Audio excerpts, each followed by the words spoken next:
Everybody, my name is Charlie. I'm president of the Phoenix Friends of C.G. Jung, and I want to welcome everybody here. There'll probably be a few more people coming in as time progresses because only about half the people that have signed up have actually showed up. So there'll be more coming in. I have a couple of announcements to make just in general.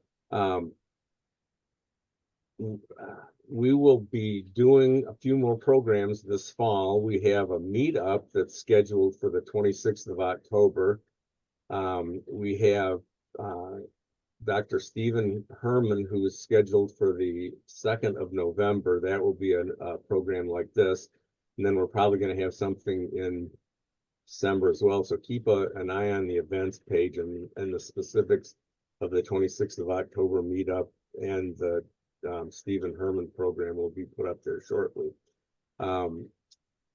That's really about all I have to say. I'm looking forward to a good program. Let me turn it over to Will, who is our program chair, and he will go ahead and introduce Hilary Morgan. Thank you, Charlie. Good morning, everyone. It is my pleasure to introduce today's speaker, talented filmmaker and cinematographer Hilary Morgan. Hilary's work has been shaped by the rich filmmaking culture of the San Francisco Bay Area, and with a background in documentary filmmaking for over 2 decades, she has worked across the globe, capturing powerful stories on social, political, and environmental issues from North and South America to the Middle East, Central and Southeast Asia, and Europe. With a deep passion to expand the creative boundaries of film, Hilary uses an experimental approach to her work, combining dreams, nonfiction, and poetic storytelling. And one of Hilary's unique projects is The Tower of Dreams, a short documentary about her grandmother, Christiana Morgan, and Christiana's spiritual relationship with the stone tower in Massachusetts, bringing together personal history and artistic exploration. Christiana Morgan was an artist in analysis with Carl Jung and eventually became a lay psychoanalyst at Harvard University, best known for her work inventing and co-authoring the thematic apperception test, one of the most widely used projective psychological tests. And when Carl Jung met Christiana, he considered her the manifestation of the perfect feminine. And with that said, it's a great honor to have Hilary here today. And so please join me in welcoming Hilary Morgan. Thank you. Thank you for having me. Good morning, everybody. I thought before we started the film, I'd just say a few things about how the film came about.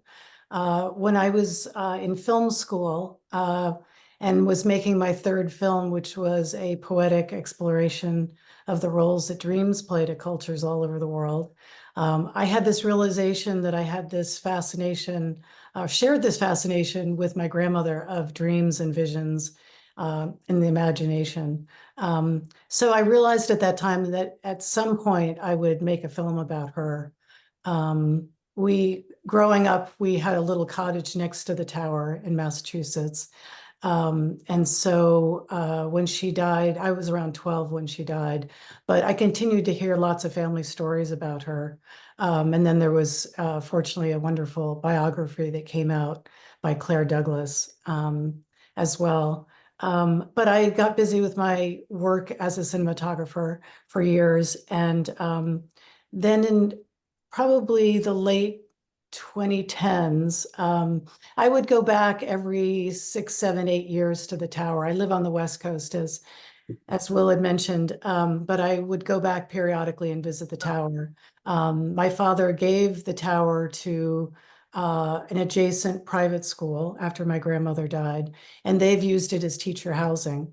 So I noticed around 2016, 2017 that the tower was needing some serious work. And so I thought maybe it was time to make a film about it. I met 2 Jungian analysts from New York who had also visited the tower and wanted to put on an all-day symposium in order to help to raise funds to help repair and restore the stained glass windows, which you'll see in the film. The stained glass windows are in the bottom room of the tower. It's a 3-story tower, and it was her meditation room. And she designed these 2 panels of stained glass that are based on her visions. And we were starting to notice 2016, 2017 that the stained glass windows were starting to crack and to buckle out. So there was a lot of concern that if they started to, seriously disintegrate, they would be irreparable. So the all-day symposium was very successful. We were able to raise enough money to repair the stained glass. So that was an exciting outcome of the film. And I'll tell you a little bit more about how the film came to me after the film was over, and I'll just let you see it now. And so. Okay, well, there's certainly a lot to unpack there. Does anybody have any specific questions, or do you want to make any comments on this before we get into our discussion, Hilary? Well, I guess I would say just one small thing, which is that I had said that, years ago, I thought one day I would make this film, and the opportunity came when the New York Symposium was designed. But we had set a date of March 2019, and in, I would say, October, November 2018, I realized that I was going to need to get to work on this film pretty quickly. But it really wasn't coming to me. I mean, it's sort of been brewing in me for years. Excuse me. But I hadn't been able to sit down and start writing, getting to work on the film. But then one night I woke up from a dream and got out of bed and walked over to my bookcase and pulled an old book of my grandmother's off the shelf and just opened it randomly. And the first line that I saw was the first quote in the film, which was the Virginia Woolf quote of, "Across the broad continent of a woman's life falls the shadow of a sword." And I knew at that moment that I had the film. So I closed the book, put it back on the bookshelf, went back to bed, and in the morning I was able to begin writing and starting the film. And it took me about a week and a half to write the film. And then working part-time with an editor, we were able to pull together the music and the images, which are mostly a collection of my family archival photos. We were able to pull those together in about 4 months in time for the symposium. So, does anybody have any questions? One of the things that really strikes me is how she came to believe that the house had mana or soul. And so I'm interested in, did she consciously try to do that, or did she observe that as a result of her work? And I wonder how others like us could actually use these concepts to imbue soul to our houses or our work or whatever we're doing. That's a sort of an interesting topic. Well, I think she was completely devoted to her whole life being an expression of this, being extremely tied to the spirituality of the place. And so she did that, I think, through her visions, through the creation of her art. She and Harry performed a lot of rituals, which are described in some of her journals. She was also extremely connected and worked a lot on gardening and being close to nature and naming various parts of the garden and giving symbols and placing artifacts in different places throughout the tower and in the gardens. One place in the garden was called Bollingen Circle, and Guardian's Brow. And she ritualized everything. And the planting, she would all the cuttings and the burnings she would do on a specific day of the year, and it became very ritualized. So everything just had a lot of, deep meaning for her and connection to the spiritual world. And I think this became a really, sacred sanctuary for her to do this work and to be with Harry and to create this atmosphere. And you can really see it being there. It's a really, really special place. And that's why there's a group of us trying to bring it back to the way it was when she was there, so that other people, I think especially Jungians, will really enjoy seeing what she's done. Do you think that she intentionally placed things in certain places, or was guided by her subconscious? And so the placements were done at a more of a subconscious than a conscious level? I would think it's probably a little of both. Yeah, but probably mostly subconscious. She, I think I described it a little bit in the tower, but the top floor of the tower was the study. So that was the intellect, and where they did a lot of their writing and studying. And then there was the bedroom, which was the realm of the sensuality and the body. And then the bottom floor, which was partly, it was the part that was kind of sculpted out of the rock, and has the stained glass, was the meditation and ritual room. But they would also do these things at night where they would dress up and they would listen to particular pieces of classical music. They would make a particular alcoholic drink. They would do these dances. They were all, part of the rituals that they did together. Do you know what classical music they like to listen to? There's some of them in the journals. Yeah, they mention, various pieces of Wagner and Mozart and so forth, and what they did alongside those. They would also read pieces of poetry or literature to each other. Yeah, quite elaborate.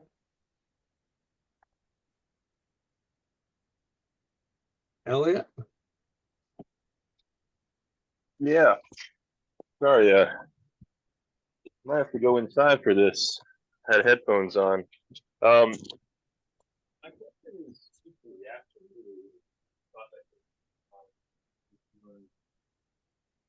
So Elliot, we're not really able to hear you at all.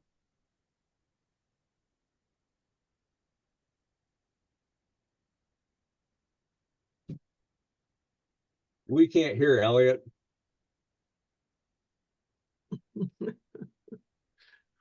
Today is the day of internet glitches. I'm going to shoot him a message. Tom, why don't you talk for a minute, and then maybe we can get Elliot to get his thing working again. Yeah, my question is similar to yours, Charlie, and you were interested in the music. And I read the biography that was written, which was really outstanding and gave great depth. And I can't remember anything other than that they really enjoyed or got a lot out of reading Moby Dick, Herman Melville. They really went deeply into that as something representing the ideas of Carl Jung. But I was wondering if you could tell us more about their background, like in art or literature. What kind of things influenced them? And I see the creations that she did are so individual. I mean, they're just amazing things that she created, but there's got to be some kind of below that foundation. And I was wondering if you could comment on that. Thank you. Yeah, so after my grandfather came back from the trenches of World War I in France, they moved down to New York, and she started taking art classes at the Art Student League. She learned to paint and carve and draw and sculpt at that time. And then they also started attending the New School. And this is also where Christiana was introduced to Carl Jung and Freud's ideas, and where it was sort of the synthesis, the beginning of where she learned about their work and started studying it. And then, let's see, I think, you know, that was sort of the basis of where she learned the skills with her art. But she was also a very precocious and curious child. Deep frustration for her mother in that regard. And when she was a teenager too, she met a young woman who had been to college, who was very independent, who hadn't married. And she introduced Christiana to a lot of the great books and women's suffragette and, you know, the world of ideas and travel. And it really sparked a lot in Christiana. So then, you know, I think it continued from there with her reading a great deal. She was a lay psychoanalyst at Harvard. She never received a degree. It was very, she was not prohibited, but she was seriously discouraged by her parents in going to college, which caused her a lot of deep frustration and a lot of the sort of puritanical oppression that she, you know, experienced as a child growing up in Boston, and the suppression of her mind and, you know, her vibrancy, I think, caused a lot of sadness in her. So, you know, she began to develop these skills, and then when she met Harry, Henry Murray, one of the first things that developed in their relationship, she met him a few times, but I think the real kind of most significant meeting was at a dinner party. And she apparently turned to him and said, "Who do you prefer, Freud or Jung?" And Harry, of course, I don't think he knew either of these great men. And so he ran off and bought one of Jung's books. But in their relationship that started to form, they did become very interested in Melville. And I think they felt that Herman Melville was the literary equivalent of Carl Jung at the time, that Melville was exploring good and evil. He was exploring, you know, the archetypes of the unconscious, and the ego, and, you know, all of that. And they felt that that those were just, you know, very similar. And they also felt that the story of Pierre, which Harry ended up writing the introduction for, was very much their life. You know, it was a story of a man who leaves his wife and he becomes incredibly infatuated with this beautiful, mysterious, intellectual, enticing woman, very much kind of their story. And he leaves his marriage. And then, kind of interestingly enough, is never able to complete the working of his book. You know, again, very similar in the story of Harry and Christiana. Yeah, so there are a lot of parallels that are really interesting here, I think. So. Elliot, do you want to try again? Yeah, sorry about that. I had noise canceling headphones on the whole time, and then I guess the construction next door really took off. Okay, so my question is, it was just a reaction I had right now to the way you were describing things, which is sometimes when I think about people perfecting the ritual and their physical surroundings and things like that, I interpret it as like a fear of death. And, you know, I'm curious your reaction to that, but also like it seems as if, you know, we've all maybe had experiences with people who want things just so, and it's like a control thing. But then from a more Jungian perspective, it's more of an engagement with the unconscious. So how do you draw that line, or what's your reaction to those kind of thoughts? Well, it's interesting. I don't think, you know, I think their fascination with mortality was expressed in the art and the unconscious work that they were doing. I mean, I guess I sort of want to understand a little bit more specifically what you mean by mortality, the fascination with death that you speak of. Well, I guess one way to describe it would be like if let's say people reach a pinnacle of their ability to control their surroundings, their thoughts, their emotions around the age of somewhere between 50 and 70, let's say. And at that same time, you know, a lot of times people have free time, resources, etc. That's the pinnacle of the time when they can also ritualize their lives, control their surroundings.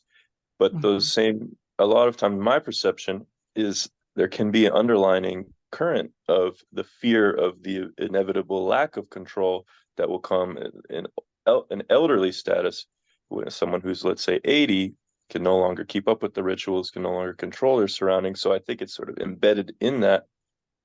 And that was just my reaction today. I hadn't thought about it before today, but from this description. Mm-hmm. Mm-hmm. Yeah, I mean, I've been reading over, you know, tens of thousands of pages of her journals and so forth. I guess I'll just have to look out for it and get back to you about it. I haven't found, you know, all that much that I think directly addresses that. So, yeah. I have a question relative to the college thing. It just struck me that her parents must have literally actively, as you say, discouraged her from going to college. And her intellectualism, in a way, might have been a rebellion against her parents. I mean, it seems like her whole life was a rebellion against convention in general. But I guess she was of the sort that wasn't going to really let anybody steer her course. She wanted to do it herself. So what do you think? Did her parents really, really not want her to go to college and actively discourage her? Well, yeah, I mean, I think you have to realize she was born in 1897. So it was the, you know, the teens in which she was coming to as a young woman. And at that time, you know, women, the focus for women that were coming into that stage of their life was to develop skills to attract a man, to find a husband, right? It wasn't to be going off to college and developing your mind and joining the workforce.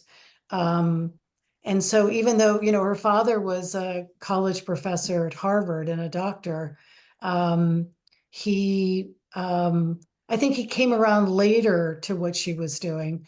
She basically, during World War I, had met my grandfather. I think in some ways she found that that relationship was a way out for her. She was very idealistic, as my grandfather was. He joined very early in the war. And she took off from Boston and went down to New York and took nursing classes and basically kind of escaped her family in order to do that.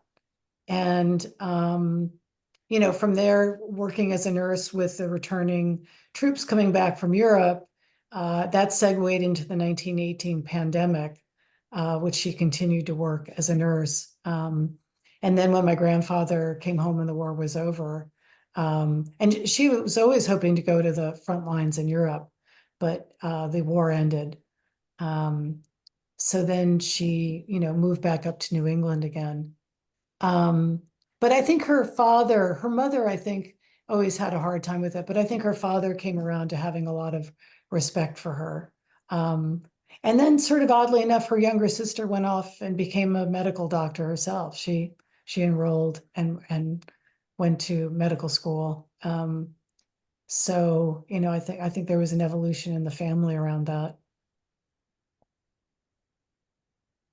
But you know, she never really had an interest in being married. I think, you know, she was very much caught up in being, you know, a very strong-willed person, very free-thinking and bohemian.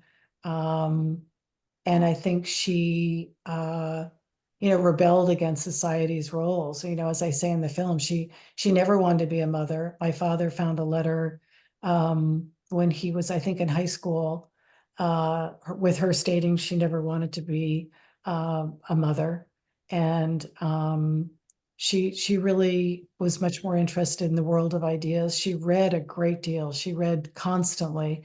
And, part of what I loved, I mean, I think it's a little bit of the Jungian thinking too, but she read, and you'll see in her library, there's just religion and psychology and philosophy and literature and poetry and all these different fields that she was interested in and taught herself, which I think made it easier than to go on and work at Harvard and become a lay analyst at the time too, because she was so well read and so bright. She was an extremely bright person.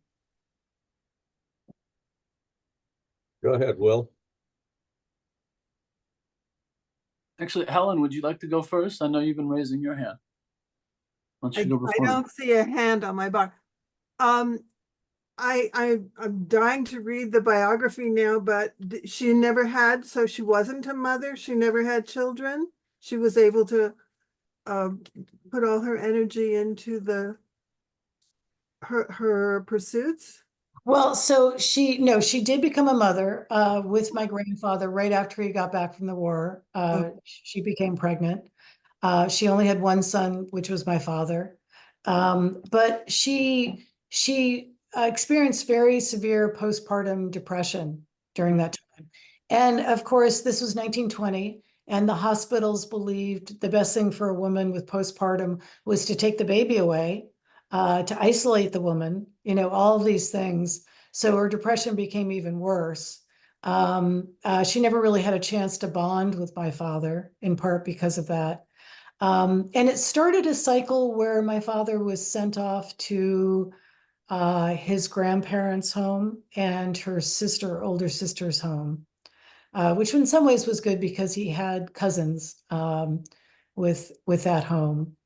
But she really didn't have much interest in being a mother. And I think that, it was very difficult for her. And I don't think it was until my father really was much older and around the time that he married my mother that they began to develop a relationship. But by then, a lot of damage had happened. I mean, I think my father, of course, I'm quite biased, was an extraordinary person. He had her intellect. He was witty like her. He was very kind and gentle, but he was extremely emotionally damaged from the neglect and was very emotionally withdrawn. So yeah, it's an interesting aspect of her.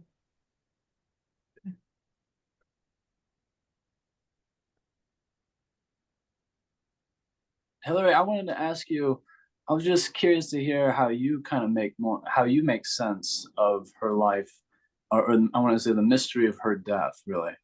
That on the one hand, she had such a rich and meaningful life and had such deep relationships. And yet, I mean, you kind of alluded to it, maybe some of the reasons, but she also suffered from a deep isolation, a deep despair, and loneliness. And how do you reconcile that? How did you make sense of what was kind of driving this mystery of her death, if you wouldn't mind sharing that? Well, so I think, just to sort of give you a background, I think that there were these incredibly vibrant years when she went to psychoanalyze with Jung, when she came back to the States and she and Harry started running the Harvard Psychological Clinic. They worked in tandem with running the clinic, doing research, having patients, and then starting the tower. And so there was just these like 20 years of just this incredible vital energy and productivity. But then in the early 40s, she had to have an operation because she had uncontrollable high blood pressure. That was like something like 220. And the doctors didn't think that she would live for very long. So they, at that time, had a new procedure, which was called the sympathectomy, which was to sever the nerves on both sides of her spinal column, which really diminished her vitality and energy a great deal. And she would have fainting spells. She had to stand up very slowly because, of course, her blood pressure was then extremely low. And I think, and then Harry went down to Washington to work on the war during World War II, at the OSS, which was the early CIA. And the relationship began to shift. And I think as the years went on after that, the Harvard Psychological Clinic was never the same after the war. And I think that she, with time, became more depressed. Her kind of agreement with Harry was not being fulfilled. Harry was not as involved and committed to their work at the Tower, working with the visions and the individuation process that they were trying to continue as a couple. And so, and I think that, you know, at this time, she had alienated the family enough, her sisters and so forth, and the family around her, that when she kind of needed people towards the end, it was kind of too late. And she began to drink more severely. And they, you know, to me, the death is a real mystery, because they were down in the Virgin Islands at a friend's house. A friend had let them go and stay there, and they would, you know, vacation there periodically. But there are all these circumstances around the death that are extremely mysterious.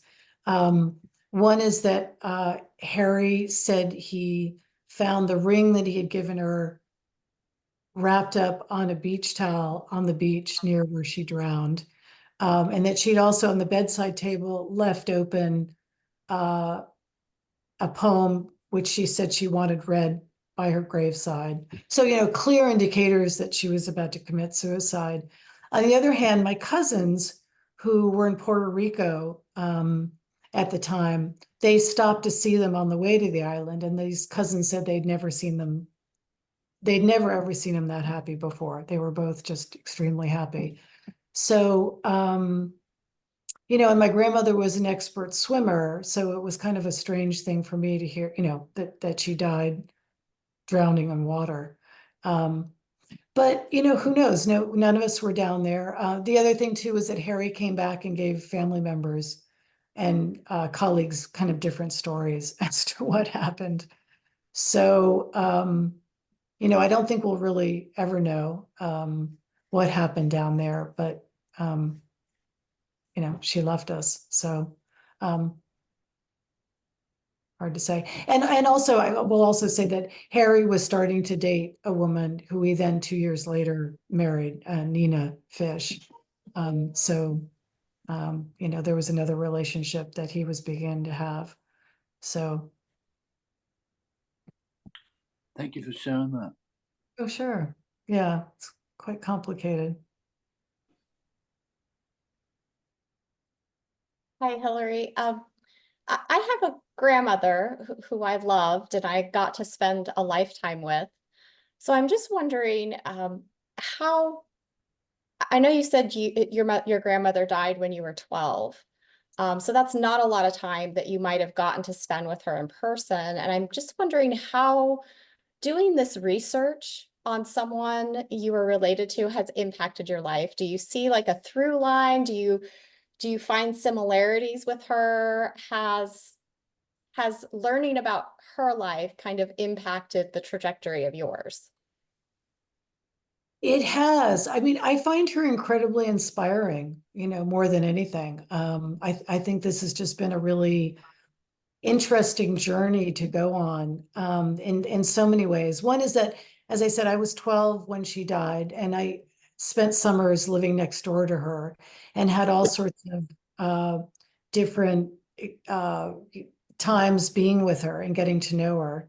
And then continuing to hear all these really interesting family stories. And now reading through her journals. I mean, it's really wonderful that Claire Douglas's book is out there, because it's, you know, she spent 11 years researching Christiana and her work and the Tower. So it's a wonderful resource. But then going to Harvard and then combing through all these papers too. It's been a journey to me to try and learn more about Jungian psychology, being a filmmaker and not knowing very much about it. So that's been a really interesting process. Also, I've always been a prolific dreamer. I've always recorded my dreams, never really done very much with them. I'm now about to start studying them and try and learn more about them because I really want to know more of what my unconscious is trying to tell me. But I think it's just been incredibly inspiring more than anything. And also just this great mystery because there are all these really interesting little canyons in the story that one can wander down. And they're incredibly deep and intriguing and mysterious. So it's been a really interesting process. And then the work on the tower has been great because I've been meeting wonderful people who have been involved with our group. We've got an architectural historian and a chancellor emeritus of the University of Maine, and then a couple of Jungian psychoanalysts on the Tower group. And we're working with the school in order to bring the tower back, to restore it, to raise funds, to renovate it, and then endow it so that it never falls into disrepair again. And one of our hopes is to, during the summer, because it is a school building, but in the summer, we're hoping to open it up for Jungians and various groups from the outside to be able to do workshops or seminars. And there's a really lovely retreat center right near the school where people can be housed and fed and so forth, and they can stay and then come over to the tower during the day and do workshops. So that's one of our plans. And my grandmother had dreamed for the tower to become an artist in residence, a scholar in residency, which I think will be a great kind of contribution to the school to have someone come in and be able to do their work and then also give a class at the school while they are in residency, that kind of thing. Have you run into any like odd coincidences, or we would call them synchronicities All the throughout time. your? All the time, all the time. Really amazing. Yeah, no, it's on and on. I can't even begin. Any It's, examples you can give us? gosh. Well, just like meeting, I went up to give a presentation to the main Jungian group, and one of the people who took a tour on the tower with us, her husband lived on a property near my grandmother, and so we surmised that the mothers, my grandmother and his mother knew each other. And I don't know, it just goes on and on. It's really interesting. Yeah, yeah, yeah. It's really fascinating. Yeah.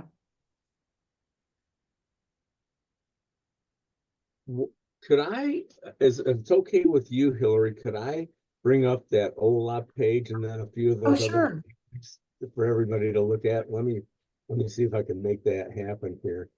And while he's doing that, speaking of pages, you mentioned that your grandmother kept these journals. Is there any plan to publish those or put them in print, or has there anything been done with them outside of Claire Douglas's research? I'm sure I haven't read the biography, but like, did she use those as a source for her work? Or? I think Claire looked at them. She spent a lot of time at the Harvard Archives, which is where most of Christiana's paper, I mean, all of Christiana's papers are housed, and Harry Murray's.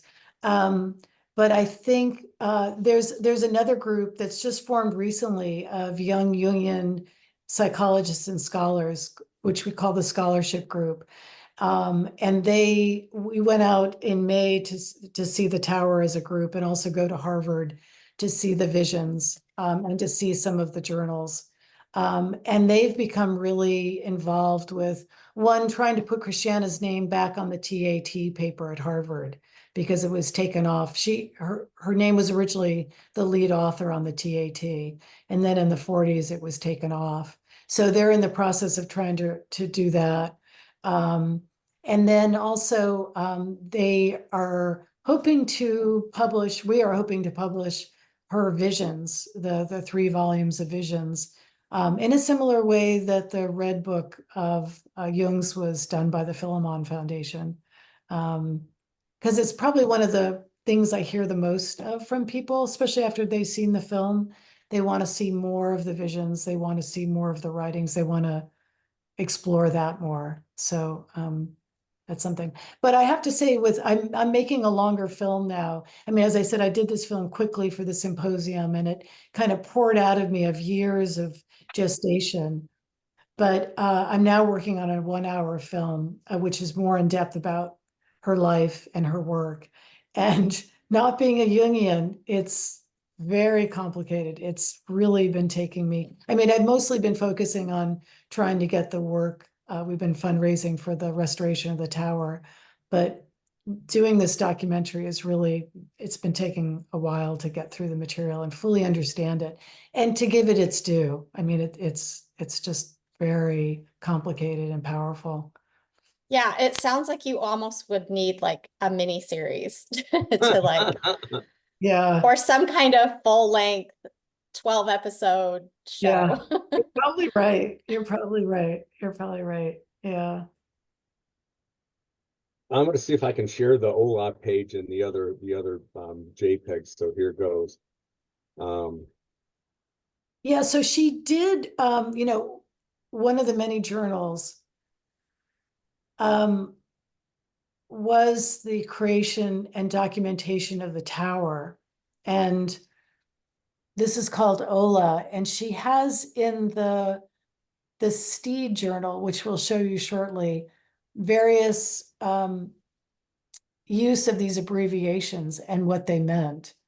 And apparently, all the artifacts and parts of the building and their rituals, everything was kind of categorized. I mean, I could sort of call this a glossary. I'll go down to one of the other pages then. And this is part of the Steed Journal, which was, you can see it's 1937. That was the year the tower was added on to the cabin, which had been started in 27. But then there are various things in there that you can see that the shutters that her carvings were done then, exactly what other things were added. And you can see some of the SOVA in the right and VU. There's the symbol to the left of the tree of the dyad, which is the two kind of intersecting circles with a point, which was a symbol of their unity. And she did one for every year and what was going on, both in the creation of the tower, its additions of buildings, what carvings were being done, what major events were happening in her life, like the TAT creation, or her parents dying, or what plants were being put in. Can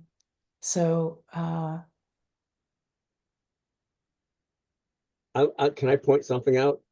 So Sure. down here, there's this is stained glass, and I hope you can see my mouse, and then there's the code NI. Then if you go back up to this, you can go down through here, and when you see NI, she is indicating that stands for force and aggression. So all these codes here correlate back to the definitions that are given on the first page of this document. So here's the 1937 one, then we go to a 1938, and it's the same kind of thing with the codes that then refer back to that I guess we'll call it an index, the OLA page. How could stained glass be associated with, for example, force and aggression? I wonder how she came up with the correlations between these codes and stained glass. What does that have to do with aggression? I guess is it. I'm still trying to figure it out. These are some of the mysteries. Some of the mysteries. Yeah. Yeah. There's plenty of it. Then, going up as far as 1961, she's still doing it as far as late in time as that. So that would be an interesting study alone, just to determine what the correlations were, because these are, I mean, you gave me many of these, but these are just sort of samples that jumped out at me and when I was looking through it. But that would be a study in and of itself, just to go through and what the heck does CRU relating to Buddha mean? Well, I'm hoping you Jungians can explain it to me. Yeah. And the one with the purple is the bedspread that was brought back from Persia. I think Harry did a lot of travel and he would bring back these beautiful, yeah, that's the purple bedspread. And you can see on the bottom left too, the plantings, what was planted that year. And so all very rituals. Yeah, the Iranian bedspread, it says, and it's VIV. I wonder what Let's VIV. see what IV Yeah. is. Mhm. Beauty and drama. Drama, yes. Yeah. So this was more or less in a way just the shorthand that she had to be able to say something in a short way that no doubt had much more meaning to her. Mhm. Well, let me read something too, which ties to this, I think, a little bit. It's from her journal. It says, two gods have their abode at the tower. N.A. dash, who gives them quiet place from world and represents the gate. L.O., the god that talks to them of need for passivity and quietude. And then this is the dedication to the claustrum. The spot near the marsh, which was down below. In this place, they dedicate themselves anew to their positive ideal, to the god Ola, which is the top of that page. And here's the quote: "We dedicate ourselves to our life as we have imagined it could be, to substantiate our energies and vent all our passions into wood, into stone, into words, into our bodies, into our actions. We steel, hammer our vision until we have made it, the flesh and action of our lives, so that we can die knowing that the spirit has not been betrayed. It has been lived to its end, and more so that others coming after can see and sense the heat, live by it, and increase it. And if they will and can, we dedicate ourselves to experiencing now, abandoning the provisional life." And the provisional life was the reference to the work at Harvard, the sort of more ego and more extroverted and so forth. And this was kind of a really interesting concept with them too, which I think I touched on earlier, that Harry, when they both came back from Europe, he had been appointed to run the Harvard Psychological Clinic, and he brought Christiana in to help direct with them.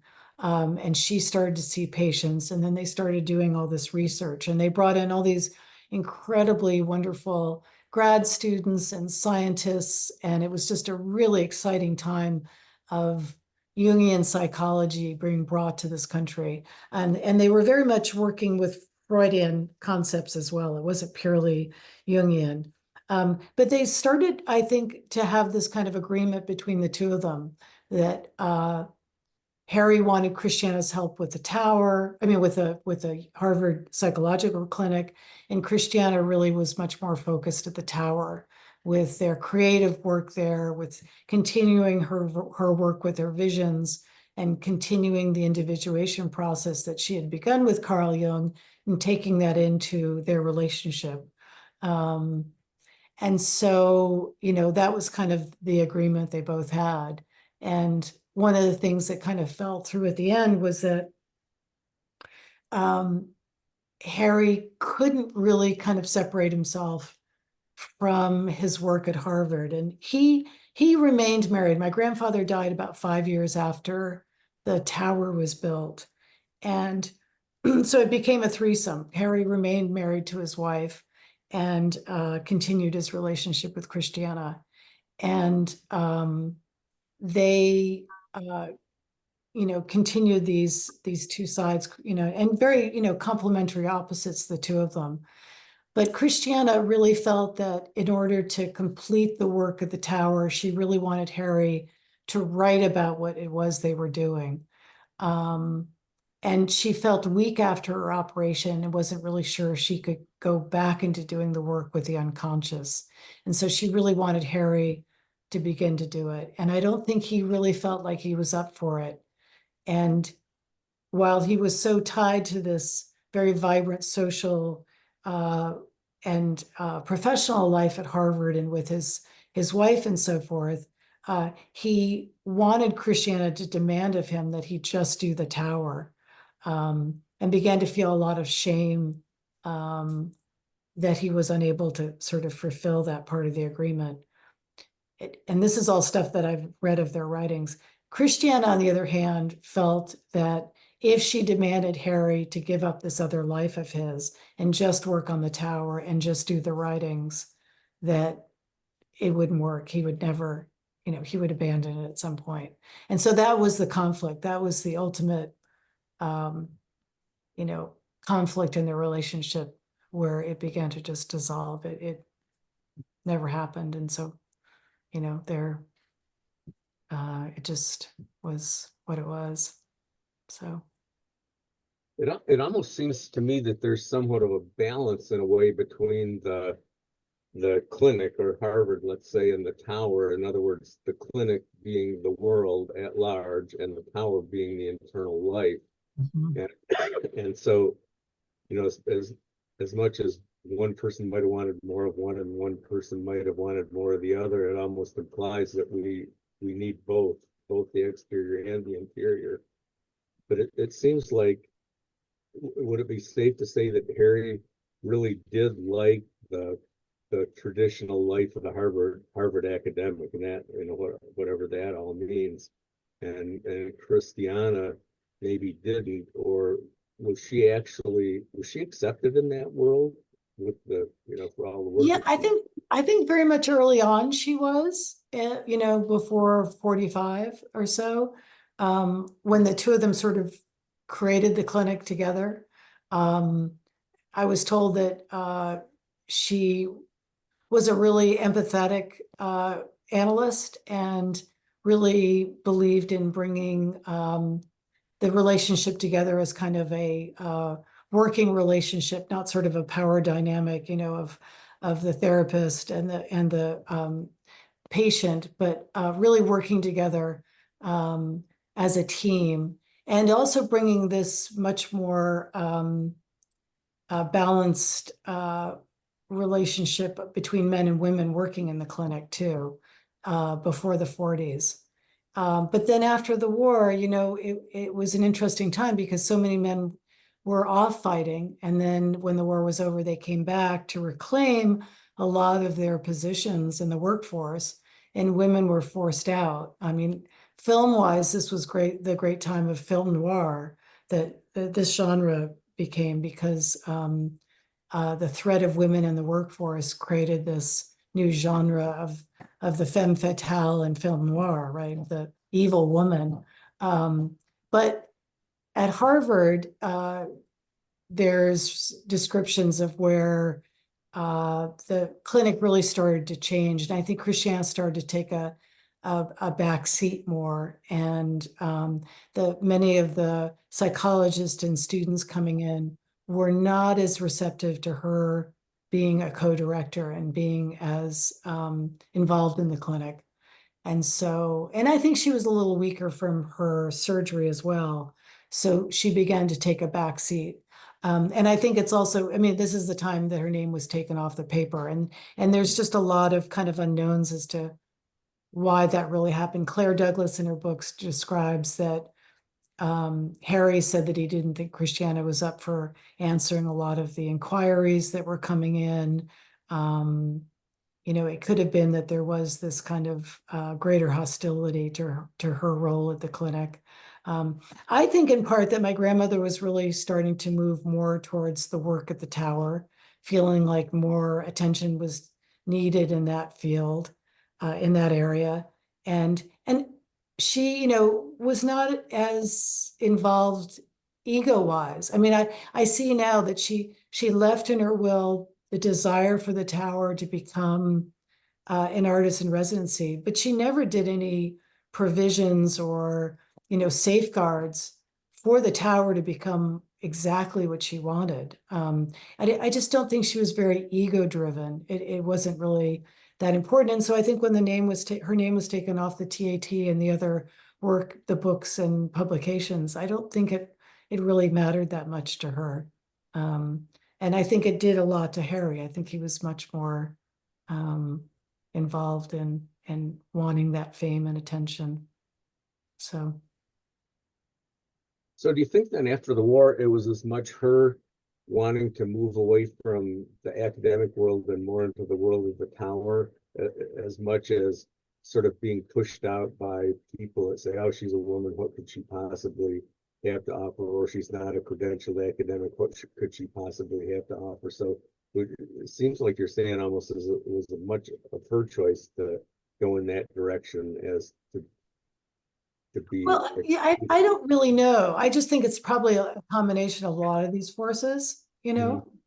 And I know that I think from the operation there was a fair amount of pain that she experienced afterwards, which I think she started to meet with starting to drink, which became really bad, especially later on. But her alcoholism, you know, grew as the years went on, and I think there was and you know, I think I know in what I've read of what her journals have said, she was really hurt that Harry left for Washington to go work with the OSS. And then he stayed longer. I think he went off and lived in New York for a while afterwards. So, you know, it was a very dynamic, evolving relationship. There were a lot of ups and downs, and they would both occasionally have affairs with other people. So they were free thinking and very open to a lot of things. Well, movies could be made on a lot of different levels with stories like these. Yeah, yeah, yeah. Hilary, I'm curious to hear more about just your feelings, opinions about her visions. I got sort of some impressions that some of her visions were revealing her struggle for her identity, a struggle even, or to articulate what is an ideal couple, an ideal relationship. But even Carl Jung talked about she being the sort of the archetypal feminine. I'm just curious, just from looking at her work and her imagery, do you have any other impressions of what do you feel was sort of the direction of her visions, or any of your just thoughts, ideas? I'm just curious to hear about. Yeah. Well, I think she, you know, had some very, very powerful archetypal images of strength and independence with her unconscious work. And I think that she, you know, working with Carl Jung, I think that's partly why he was so taken, that he saw in her that she was somewhat of the female equivalent to him, that he had not known a patient who was so prolific with being able to tap into, through active imagination, her unconscious, and then to record in writings and in visions. So I think, you know, it was really exciting for him and for her to see this amazing upwelling and growth that she started to experience. And then with time, you know, during that period, she and Harry were starting to become very infatuated with each other. And towards the end of her analysis, she and Harry went off for a weekend together in Munich and consummated their relationship. And when she got back, her relationship with Carl Jung began to change. You know, I've read some analysts have said that they didn't know if Carl Jung didn't really know what to do with all these archetypal animist figures, that it became too much for him. Some people thought that maybe he was jealous of Christiana. I mean, there's just a lot of conjecture. And I think until we see the correspondence that exists between Jung and my grandmother, much of it is in the hands of the Jung family and under lock and key. We won't really know exactly what happened towards the end, but, or, you know, it began as a relationship where he was very supportive and very excited by her visions. And then towards the end, it became a little bit more disparaging of her and started to suggest that she should maybe have another child, that maybe she should work on developing Harry, that, you know, it would be really important to help Harry develop into a full evolved person. And you know, I think she took this and was a little confused, but you know, she didn't stop being inspired by what she'd begun with her visions and her individuation process, and felt inspired to continue it as a relationship with Harry. So I think it's interesting, and there's interesting kind of correspondence that does exist that's available to see through Adler's book, where she kind of pushes back against Jung and scolds him a little bit for his treatment of her towards the end. So, you know, I think she, for a woman of her times, and of course I'm seeing it through my lens, which, you know, as Claire Douglas saw my grandmother's story through her lens, which is another fascinating side story because she was J.D. Salinger's wife. I think that, you know, my grandmother continued to work in becoming more whole and a more balanced person. But that there were all these struggles along the way. And so, you know, I think there's, as I said, I've done a lot of the readings, but I need to sort of go back and reread them now that I've studied more of Jung. And to answer your question about her visions, I've been sort of saving her visions and her analysis notes, because she took extensive analysis notes after her sessions with Jung, as well as reading the vision seminars that Jung wrote. I'm sort of waiting to understand more about Jungian psychology and what they were doing before I jump into those. So. Thank you. Very interesting. Thank you. Sure. With your permission, might this be an appropriate time to look through some of those images from the vision books? Sure. Okay, let me see what I can bring up here on the screen. Because there's some amazing images in here, that's for sure. So I'll try to share my screen and then scroll through. And then if anybody sees anything that they want me to stop at, I'll stop, or I'll just sort of slowly go through. So The ones I saw really remind me of William Blake a bit. I don't know if anyone got that. Yeah, I've heard that mentioned before. These are all at the Harvard Houghton Library. Anyone can go and see them. They're really wonderful to see in person. This is just the outside, yeah. so now we're getting into it. Did she have any formal training as an artist? She did. She studied at the Art Students League in New York for 2 or 3 years.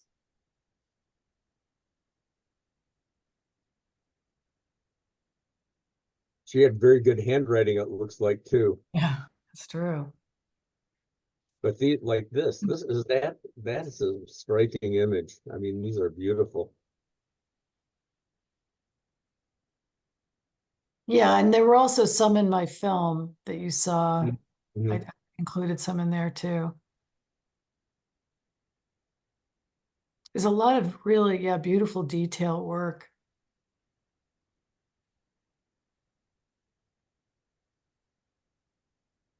So just as images, they're spectacular, but I'm sure that there's a lot of meaning behind these. So Yeah. these were the ones that she did at the time of her analysis with Jung, then that led on to the vision, the programs that he did on that. Yeah, and she worked with Jung for 9 months, and then when she came back to the States, she continued her active imagination and worked on recording more of her visions.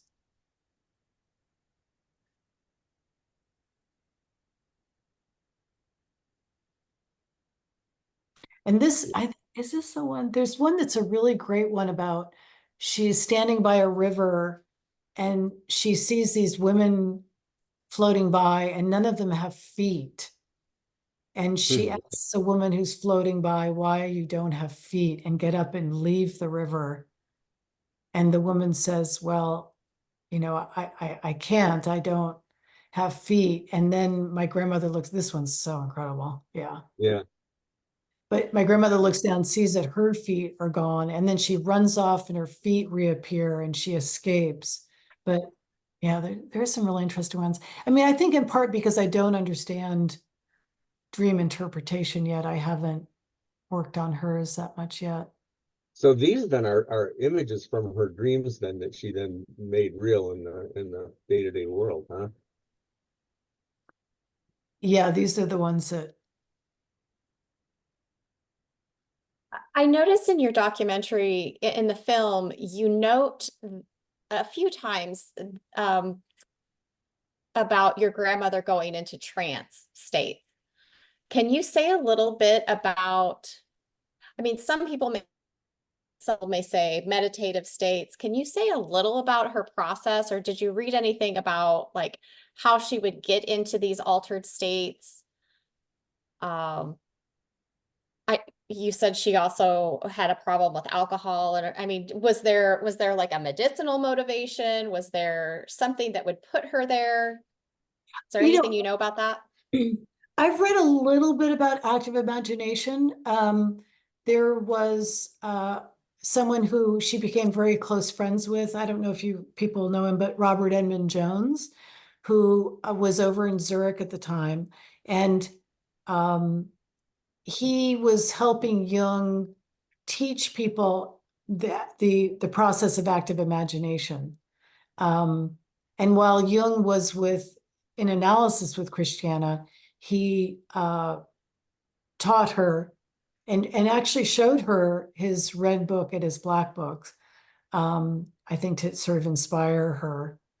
And but I think that she had this amazing ability, and from what my understanding of it is that it's a meditative state, but it's also one in which, images from the unconscious come up, and that you then learn to place yourself into the vision, and be able to influence it in part, right? I mean, you all probably know more than I do about that, but she was really adept at it, and could do it extremely easily.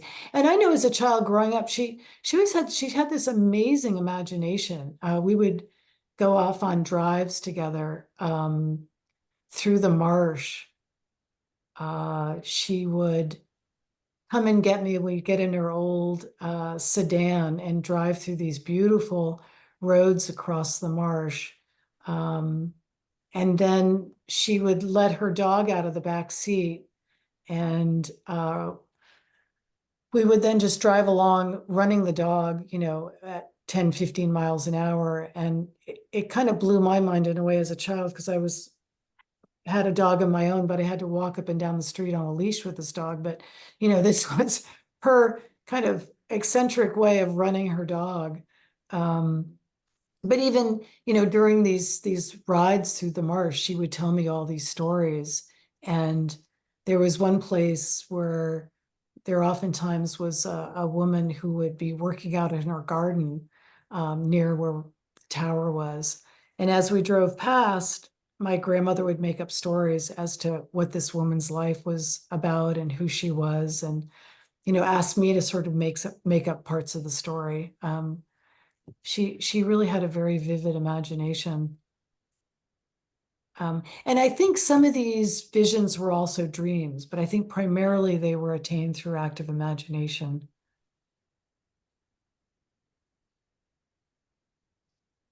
What's the source of these?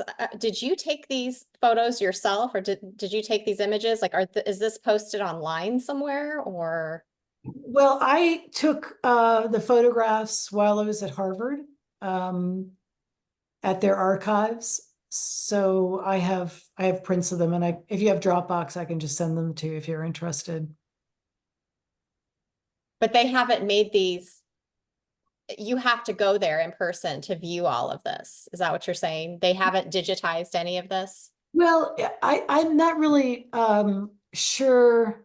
It's a little confusing to me because years ago, and I think it was before the pandemic, they had digitized them and you could get online and find them. And I've had people in the scholarship group since say, no, we haven't been able to find it. And I trust them since they're all 20, 30, 40-year-olds, and know technology well to be able to get through. So I think Harvard has taken them off again. I'm not sure why, but otherwise you can go to Harvard and see them. And I think my impression as well is that I think Harvard's working on digitizing a lot of their collections, but they have vast amounts to get through. So I think with time we'll see more of it. But I've taken of just the archives where, so the Houghton is where the visions are. The archives have a lot of her papers and journals. And then the Countway, which is the Harvard Library, has a great deal of her journals. And I spent 3 days and took over 5,000 photographs of these. And then the Schlesinger, which is part of Radcliffe, has some of her things too. So, and that's part of what the scholarship group is hoping to do, is to get their hands on that, organize them and upload them and make them accessible to people. So is Harvard thinking of actually publishing any of this stuff, similar to how years after the fact the Red Book was published, or do they just want to keep it in the archives? We haven't approached them directly. We've talked to a couple of librarians about it, but I think we have to go through more official channels to find out what their thoughts are first before we actually look for publishers. But that's, as I said, part of what the scholarship group has been researching and looking into. So, and it's interesting because I think the TAT is still one of the most widely published publications at Harvard. So there's still a lot of use coming out of that.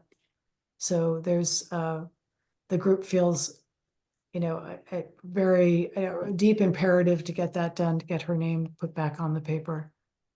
So I'll make a comment relative to that. I have a niece who is a PhD in psychology, currently doing work in England, postdoc work in England. But when she was going to UC Berkeley and she was getting her PhD, she taught classes, and she taught a class in personal psychology. And one of their source materials that they used in the class was literally the TAT. And I'd hope she would be able to come to this, but she's in England for one thing, the time's weird, and she's got other stuff going on. But one of the things that she told me was that she had no idea who had actually written the TAT, whether it was just presented as a standard tool for psychology, and she taught it as a standard tool for psychology with no understanding of its provenance. Where did it come from? So it's interesting that the product of Christiana's work has been put out into the world and literally is being used to this current day without attribution. I mean, I think that's sort of sad when some buddy that's really given a gift to the world is not at least given an attribution anyway. yeah, and I've written to the Times for the what is that? There's that wonderful column about Forgotten No More, or of people that the obituary section where people have died but contributed great things to historically, socially, environmentally, whatever, but never received the recognition. So the Times is now doing these obituaries of people in sort of hindsight, recognize them. I've written them about it. And I think that's another thing the scholarship group will follow up on, with trying to bug the Times to get that published. And there's I think it's called Lives Lived. I've seen it. Yeah. Lives Lived. Yeah. And there's also, The Body Keeps the Score, the wonderful book about trauma that was written, which on the bestseller list for so many months now. It's just been an incredible run on its bestseller list. And it's like Von Clerk or somebody who wrote it. And it's a wonderful overview of various treatments that have been used over the years to treat trauma with patients. And he mentions he was actually a colleague of Nina Murray, who was Harry's second wife.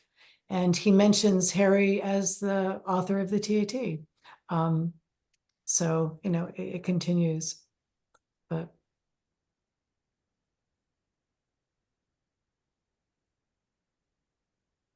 What does TAT stand for again? It's the thematic apperception test. Yeah, it's similar. I show a couple of the images, the early images from the TAT. It's similar to Rorschach in that they present the image to the patient, the therapist does, in hopes of understanding a little bit more of what is unconsciously going on for the patient. So the patient will sit there and interpret, say a woman standing by a window and a child in the doorway, and ask the patient to describe, well, what is it that you think is going on with this picture? So she did the images?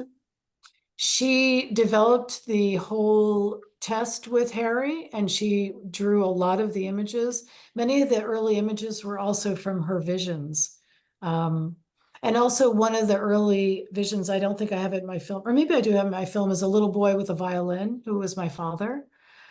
So in those early images, she drew a lot of them. And I think it evolved over time. So If someone were to take that test today, would her images still be included? Or have they? I think some of them are. Yeah, I haven't seen an update version. I'll have to do that. But yeah, I'll ask my niece. She taught the class. I wonder if the students saw these. I mean, these are some striking images, by the way. They really evoke something, and wonder where the heck did these images come from. Mhm. It'd be interesting to see what her take on this is, if they show the images as well in the class. Anyway, well, does anybody else have any questions or comments or anything that they would like to bring up? Or Hilary, do you have anything else? I'll make a comment. Oh, okay. I just really see another red book. I just see it. How it seems as equal and as important. Yeah, I agree. Yeah. Well, it'll be just so interesting too to put the tower back as well, so that people can visit it and be inspired and understand, what it was that she was trying to do out there. I've been able to do a few tours. The teacher's still living there. We're working with the school right now as a committee, the Tower Group, as I say. And the teacher that's living there now will be out in June of 2025. We've already started to do, we've received some grants and also some private donations. And so with that, we've been able to do assessments of the artifacts, and we're beginning the assessment of the architecture. And once we get those reports back, we can really kind of begin to see the scope of the work that's going to be needed to be done. It's the architectural historian we're working with now, who primarily works with old buildings and work in New England, has projected something between $3 and $5 million. So with these early grants and donations, we've been able to get this work off the ground, which has been great. Working with the school as well to coordinate in their efforts has been important. Do So- we know, do we have pictures of Jung's tower? Of whose tower? Carl Jung's. There was a little bit in my film. Uh-huh. Yeah, of Bollingen. Yeah. Yeah. It's very interesting to compare the two towers. Yeah, they're a little different. I mean, I was really lucky to show well, actually my film got passed around was before a conference at the Pacifica Institute, and some of the Jungian family members were out there, and they invited me to come to Zurich and see both Kunstnacht and also Bollingen. And so I spent 3 days there. Yeah, it's interesting. Of course, you're not allowed in the really sacred tower room of Jung's. And even the great grandson who's now it was just before COVID, he was running the family foundation and the institute.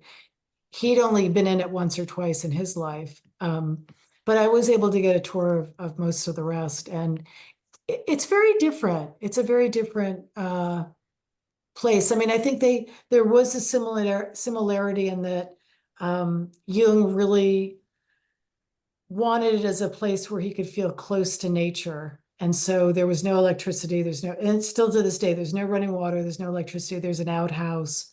And my grandmother did that as well, until the school took over and turned it into teacher housing, and then they put in a central heating system and all the amenities, unfortunately. But yeah, it's a different feel. But the same concept of a place to go as a sanctuary, a retreat, to go inward. So, and I think, they both were very similar in their deep devotion and love to nature and the spirituality of place and Mother Nature. Thank you. I want to mention something before I forget. So I'm going to share my screen again. And so this is the website that's related to this whole tower project. And if you go to the support tab, there's a link right here if one is inclined to want to donate to the tower restoration. And in addition to that, this link down here leads you to the group. Correct me if I'm wrong, but these are the people that are actually working on all the documents and the scholarship and so forth like that. So this is more of an informational thing. If you would like to keep track of what's going on with this and perhaps participate, you could go to this link and sign up here. And this link is through the school. This is the donation link, so you can make a donation to the Tower on the Marsh project. So I just wanted to get that in there before I forget about it, because Yeah, thank you. I think it's very important work that's being done. This stuff has great value, and like everything else in life, somebody's got to cough up with the money, somebody's got to do the work, and so here's a way to get involved with it. So anyway. Yeah, and also if you go to that website page or go to my website, there's a page where you can leave your email address and your name for newsletters. We're just about to put out a newsletter mentioning kind of what we've done and where we are and where we're going, and how you can just stay abreast of what our work is and what's happening with the tower and the scholarship group. When I send out the link to the recording of this, I'll actually include the URL for your page, and then anything else that you might think appropriate. So in other words, if it's okay with you to make a Dropbox or something with, for example, the OLA page or any of these other things that I've displayed, if that's okay, I can make that available also. Yeah, and everybody, feel free to email me if you have any further questions or would like to see the visions, for me to send you any information that I have that I can be helpful with. I'm certainly here to help. Yeah, I would love to maybe have a link to that Dropbox to look at those visions a little more closely. Those were pretty interesting. Mhm. Do you know, did your grandmother cook at all? No, she wasn't. I mean, I think she did to get by. The kitchen was really kind of a lovely room in that it was very, very simple. And she describes in her writings about putting some meals together, but I don't think it was something she deeply loved doing. Okay, I just asked because that Ola page, Mhm, it looked like she put together like a list of ingredients that mhm, maybe she like sensed from her sense of the world, I guess. But then I noticed on the other pages as she kind of notated like what the stained glass meant, I wondered if she meant to infuse the stained glass with those feelings or if that's the sense she got from like if she, as she was building her tower, was she like trying to like create a recipe with these elements that she had identified? I don't know. I just thought that was kind of interesting. Yeah, I mean, I think they were sort of classifying everything, that Mhm. everything had real deep meaning and symbolism and stood for something. It all was, Mhm. and I think the stained glass was very much from her visions. Um, yeah, and I think they probably represented things too. I mean, part of one of the people in our group is looking at how, if you look at that Ola page, she numbered things. And you can actually find it in parts of her writing where she then numbered things. And as I said, she just spent so much time working and reworking the material and developing it that it's a great puzzle. It's going to take some work. In some ways, I feel like it's just a little bit of this Rosetta Stone. It's just Yeah, hieroglyphics. There's a lot to. translating it. Yeah, so I've been really excited with a scholarship group joining because I've been sort of the only one pawing through the material, trying to make some sense. So, and if anybody has any insight or, I'd love to hear from people with things that they have insights about or theories about or whatnot. Always excited to hear input. Does the scholarship group have a web page or anything where they're kind of demonstrating what they're going through? They Or don't, they've just started, and so there's just that link to the inquiry page for them. okay. Yeah, yeah. And one of the things that one of the participants in the scholarship group did, which was really helpful, was he updated the Wikipedia page, which is quite extensive now. I think it was three very short paragraphs before, and it's a much more comprehensive page, which has been really helpful. So they're great that way.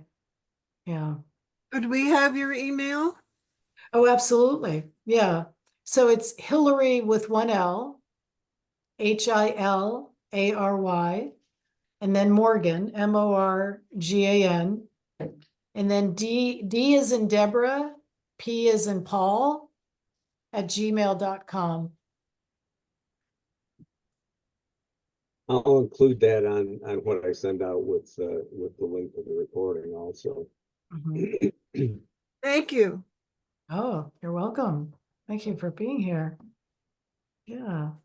Well, I have to say, this is one of the weirdest presentations we've done with all the computer glitches and the fact that half the people that signed up didn't show up, which I always find amazing when you buy a ticket and don't show up. But I mean, I'll speak for myself, and I think this is, to me, was one of the most enriching programs that we've had.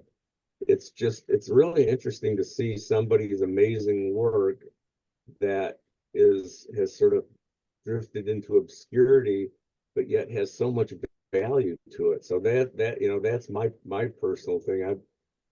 I think I can probably speak on behalf of the Phoenix Friends of Carl Jung to say thank you. And wow, it was a great presentation. Oh, thank you. Well, and I'm really excited, as I said, my little part to try and get this her work to people, but I'm really excited for people who know much more about this field to begin to put the pieces together as well, because I think there's a lot of inspiring a lot of inspiring material here for people, and especially Jungians. So whatever I can do to help in that regard, just let me know. Good. Yeah. All right. Can I just add that I think what you've given us today is very, very rich. So I really appreciate all you've done, but how you did today, it was wonderful. Thank you. Well, thank you. Thank you. All right. Anybody else? Okay, I guess, shall we declare the meeting closed and get on with our life in the outer world? Enjoy the weekend. Okay, thanks, Hilary. Thank you very much. Thank you, everybody. Bye Bye. now. So, Bye. bye. Okay.